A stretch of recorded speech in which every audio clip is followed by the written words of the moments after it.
3, 4. There's a bunch behind me. How many? 5, 6, 7, 8, 9. Okay. I hate the moment when it's like you're done, get off the stage, and there's still 4 people who've been waiting the whole time and haven't asked their question. So if we get to that moment, we'll do a speed round where I'll do a quick answer, quick question, quick answer. But let's try and get through them properly. Hi there. Talked to you earlier. Very excited to meet you. So, you might not. You well. Yeah. Hi. You called me Elsa.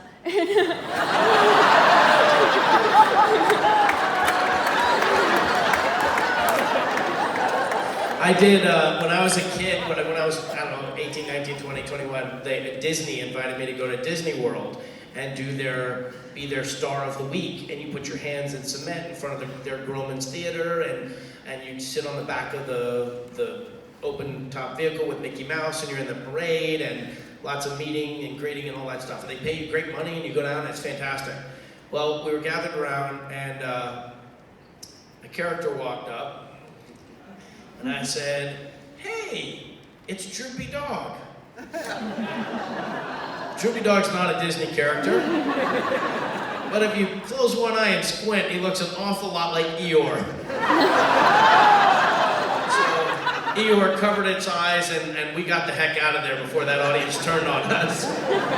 Anyhow, of course you're not Elsa. She's from the Frozen, and you're Brave. Close enough, I guess.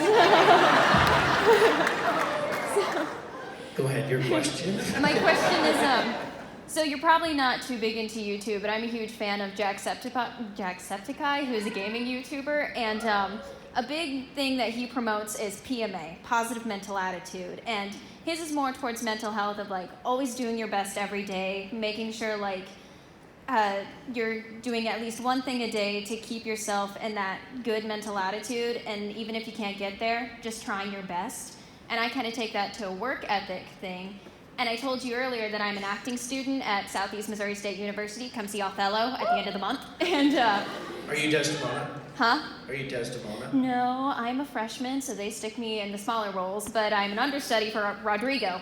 Rodrigo, I like it. Anyway, so my question is, to take that to a career point of view, I get a lot of anxiety sometimes when, like, I shouldn't be comparing myself to my classmates, or like in my acting classes, shouldn't be like, oh man, like that was so bad, I did this wrong and this wrong and this wrong, when I should be focusing on the better things.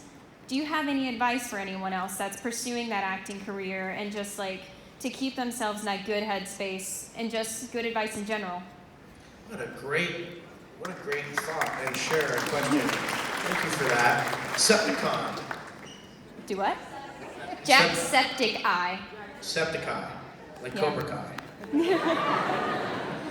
I don't know anything about him, but I like him already. Yeah.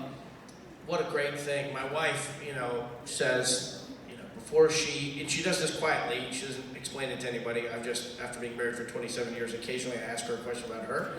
And then I realized that was a good thing to do and I should do more of that, and then I forget. But, she's just always so positive. She's always so positive. And we've experienced a lot of death in our family and close to us, and she had a lot of drama and death and abuse and problems like that she was close to, but she's always been the unflappable one. She's been the kind of saint around everything that happens, and everyone in her family, in my family, we just know that about her. But she says, she knows how fast life goes by and how fragile life is. And she says, actively in her mind, every single day, before she puts her feet on the ground, she makes a decision that this is going to be a good day.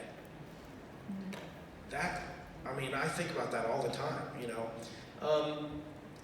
competition in acting is natural. It just, if there's 10 great performers and 3 great roles, you want to compete for those roles. And I tell actors that sometimes in your career, not a lot, but once in a while, you have to know when to shove your way into the trough. You have to know when to compete and fight for what you want. You never want to hurt anybody else, in career or reputation-wise, or undermine their own creativity or anything else, but it's hard to be noticed. And so it's okay once in a while to make yourself your own sense of yourself known. And you can do it in subtle ways. You can just do it, in the way you stand. If you perform and somebody's got a note for you, and you look at them, and you just stand and stare right at them, and you hear the note, you're changing the way the note's coming at you because they're on notice that you're really listening to what they're saying. And, some people will like this, and they're not quite sure, and then a note will just kind of come at you like, it'll get peppered at you like this. So a little bit of standing and owning your own space and making sure that when it's your turn, if you have an audition or something like that, that you're ready and that you nail it. That's the best you can do. That you take advantage of the moments that are afforded to you in the process. And they don't happen a lot. So being nervous isn't a luxury that you can afford. If you're nervous, the next thing you know, it's over, and then you're wondering what's if you are a master of who you are and what you're doing, that's got to be enough. That's got to be enough. And the other thing is, after I graduated college and before Lord of the Rings happened, I was wondering what my place was in the history of film and television. Because my mother and father both have a place there. My mother, Patty Duke, was in the Patty Duke Show. She won an Oscar for playing Helen Keller when she was a young girl. She won 3 Emmys, nominated for 10 Emmys, president of the Screen Actors Guild, did 200 movies of the week or 80 movies of the week or something like that. She was an absolute force in entertaining film and television. My dad was Gomez in the Addams Family. He was Riddler, one of the Riddlers on the Batman TV show. I mean, he had a great TV career, and he's a drama professor now. He's been teaching for 20 years at Johns Hopkins. So I never felt any pressure being the son of like a second generation performer. And every time I would do interviews from Goonies all the way until I was 23, 24, well, what's it like to be second generation? Or do you feel that pressure? Do you feel nervous? And the answer was always no, not really. I really don't feel nervous about it. I'm doing my thing. But after I graduated college and before I got Lord of the Rings, I started to worry. And I was trying to figure out, what's my place in the world going to be? And then I got Lord of the Rings, and the question was answered for me because, once we finish those films, if I die, I know that in my lifetime, I participated in something, I contributed to something that will stand the test of time. So, but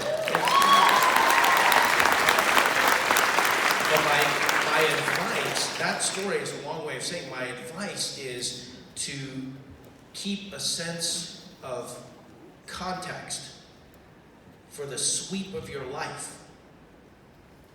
In 5 years, remembering this play or that play in college, you will, but whatever emotional sting comes from not having done something as well as you should have, or losing a part, or watching somebody who's better than you, or being better than someone else and not getting the same credit or recognition or whatever, the sting of that's going to be much lower. So if you can try and cultivate that sense of,